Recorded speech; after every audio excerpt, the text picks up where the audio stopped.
Que a paz do nosso Senhor Jesus Cristo esteja com cada um de vocês. Vamos ler a Bíblia?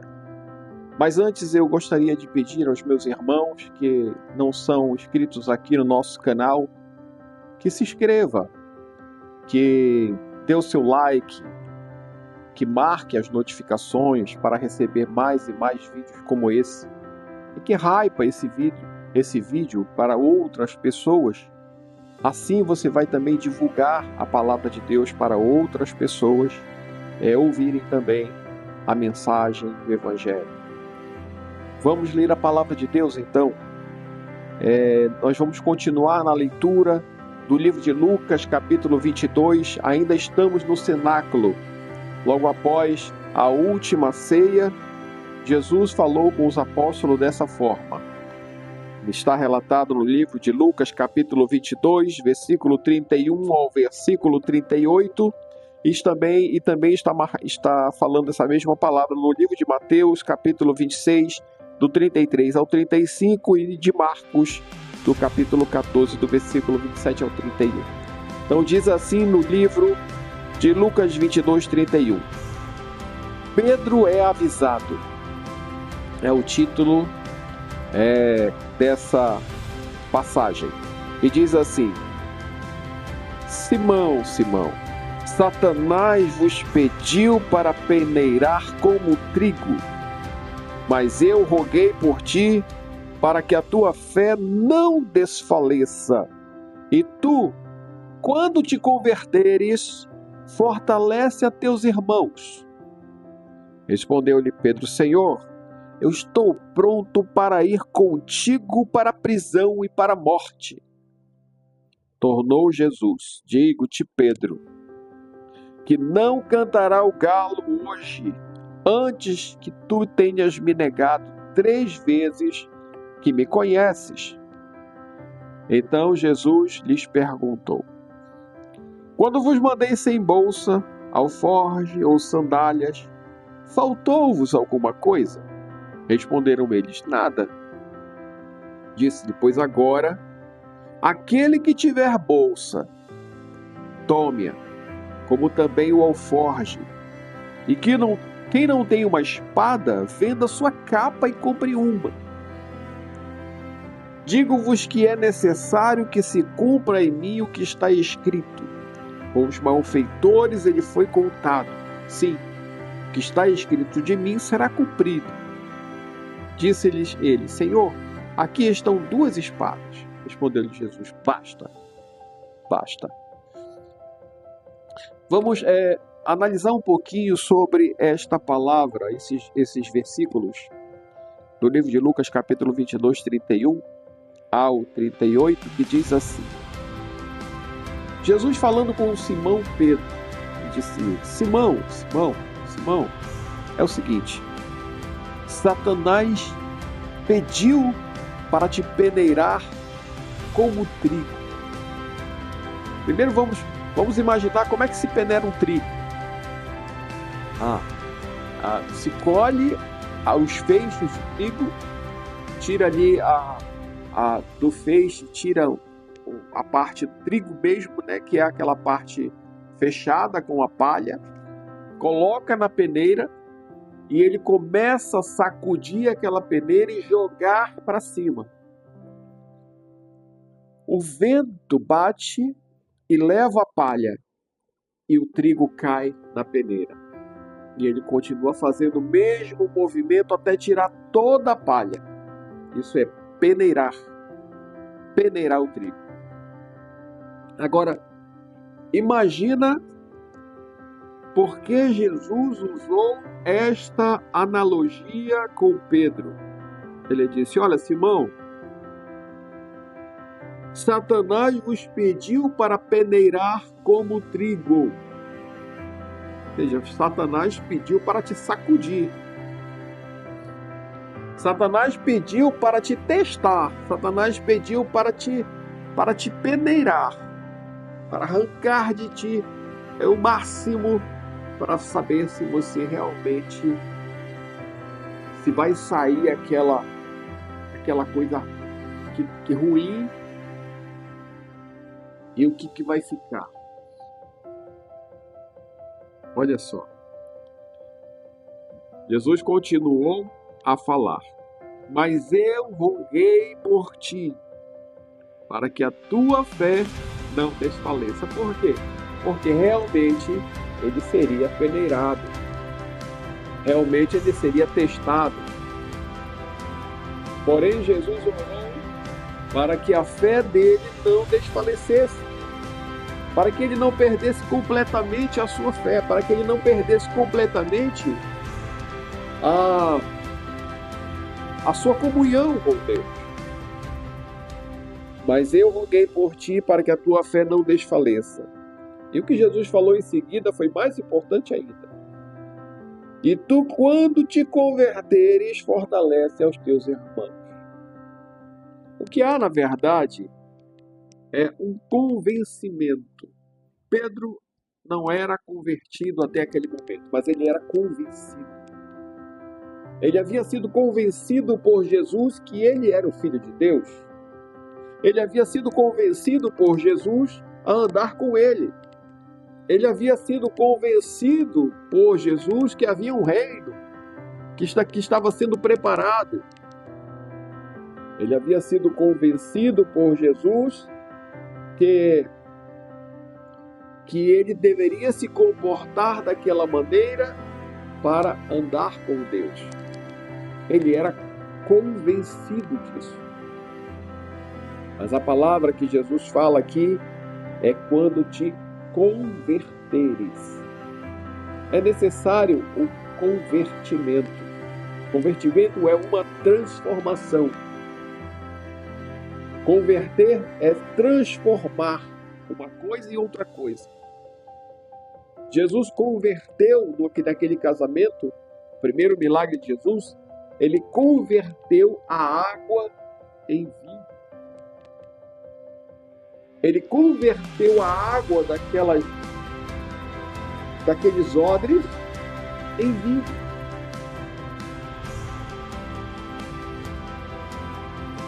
A transformação que Jesus fez naquele momento é a conversão de uma coisa em outra coisa. Imagina o que seria necessário fisicamente falando ou quimicamente falando para transformar água em vinho. Se isso realmente fosse possível no cenário químico, quanta energia se precisaria para fazer essa transformação, se houvesse uma maneira de fazer isso. Mas Jesus converteu. E assim como não há uma maneira, quimicamente falando, para transformar a água em vinho, também não há uma maneira, humanamente falando, de fazer uma transformação pessoal. De transformar um velho homem num novo homem. O que é necessário? É necessário um novo nascimento. É preciso sim o batismo nas águas. Jesus disse: aquele que crer e for batizado. É necessário o novo nascimento. A pessoa precisa nascer de novo. E quando a pessoa ela aceita Jesus como seu único e Salvador e toma a decisão de se batizar e desce às águas, ela entrega o seu corpo velho, a sua vida velha, o seu homem velho e sobe uma nova criatura. É um nascimento de uma nova pessoa. Ou seja, é um convertimento. A pessoa se converte de uma pessoa problemática a uma pessoa salva. Ela encontra o Senhor através da sua decisão e ela mostra para o Senhor o seu comprometimento. Mas ainda é necessário que essa pessoa se converta. Quando a pessoa passa pelas águas do batismo, mas ela é apenas um convencido, o que acontece é que aquela pessoa não se batizou de verdade. O que ela fez foi tomar um banho. É necessário deixar o velho homem ali e nascer de novo. Nós precisamos nascer de novo. Jesus falou, Pedro, você vai nascer de novo. Quando você nascer de novo, quando você se converter, então fortalece também os teus irmãos, né? Provavelmente Pedro era o apóstolo que tinha mais idade.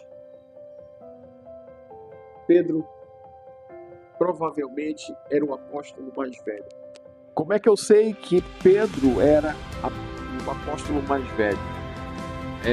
No episódio do tributo, quando Jesus é confrontado, chegam com Pedro e diz, o teu mestre não paga os tributos a César? Quando Jesus manda que Pedro pague e ele diz assim, está aqui uma moeda, pague por mim, porque vai e pesca um peixe, dentro você vai encontrar uma moeda de valor, vai e pague por mim e por ti. Por que ele não pagou por todos os outros? Porque provavelmente os outros não tinham idade de pagar ainda tributo. Pedro sim. Pedro era um homem provavelmente casado ou viúvo, a Bíblia não fala, porque fala da sogra de Pedro. Então, nesse sentido, voltando à palavra que nós estamos falando aqui, Jesus disse, fortalece teus irmãos. Quando te converteres, fortalece teus irmãos. Respondeu Pedro, Senhor, eu estou pronto para ir contigo para a prisão e para a morte. Tornou Jesus, eu te digo, Pedro, que não cantará o galo hoje antes que me negues 3 vezes. Antes que tu me negues que me conhece 3 vezes, o galo não vai cantar. Quando tu me negares, na 3ª vez o galo vai cantar. Então, Pedro não acreditava nisso, mas Jesus sabia disso. Que Satanás havia pedido para peneirar a vida de Pedro. E ele seria testado. Todos os outros apóstolos seriam testados. Jesus falou, quando te converteres, fortalece teus irmãos. Então todos eles passariam por aquele teste de fogo. Ora, Jesus ia ser entregue para ser morto. Seu mestre, a pessoa que você segue, seria morta. Seria entregue para ser crucificado. Então eles seriam testados. Jesus avisou a Pedro. Em seguida, Jesus fala para eles o seguinte, quando eu vos mandei sem bolsa, alforje ou sandálias, faltou alguma coisa para vocês? Eles responderam nada, não faltou nada. Então ele disse, pois agora quem tiver bolsa, mas agora aquele que tiver bolsa, tome-a. Também o que tiver alforje. O que não tem espada, venda a sua capa e compre uma espada. Ou seja, que ele disse, olha, vocês agora vão fazer o seguinte, eu disse para vocês daquela vez que vocês não levassem, não iam precisar de nada extra. Não leve 2 sandálias, não leve alforje, não leve dinheiro, não leve bordão, não leve nada. Não leve 2 túnicas. Mas agora vocês vão precisar estar preparados. Vocês vão precisar estar conectados, preparados, porque vocês vão ser perseguidos. viria a perseguição por parte dos sacerdotes, dos fariseus, dos saduceus, viriam a perseguição por conta dos herodianos e também pelos romanos. Haveria a perseguição após a crucificação de Jesus. Jesus sabia disso, então ele disse: olha, agora o que vocês vão fazer? Se preparem. Se preparem. Guardem mantimento. Fiquem ligados, porque o que vai acontecer? Que vocês vão ser perseguidos. Jesus havia dito que ele iria ressuscitar no terceiro dia. Mas o que pode acontecer nesses 3 dias? Sim, os apóstolos ficaram trancados, guardados. Imagino que lá eles tenham tido comida guardada para não passar dificuldade. Eles tenham guardado dinheiro para comprar comida ali. Então Jesus mandou que eles fizessem isso. Quando os apóstolos falaram: nós temos aqui 2 espadas, Jesus disse: olha, chega, basta. Chega. Vocês vão ser preparados, mas vocês ainda não estão preparados. Pedro, quando te converteres,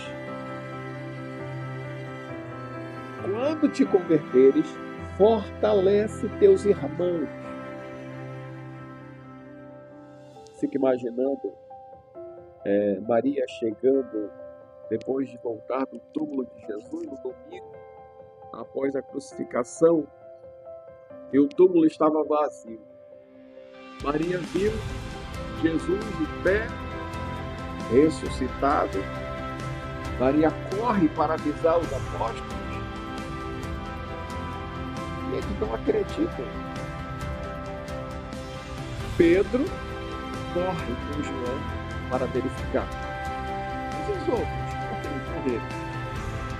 Por que não foram também?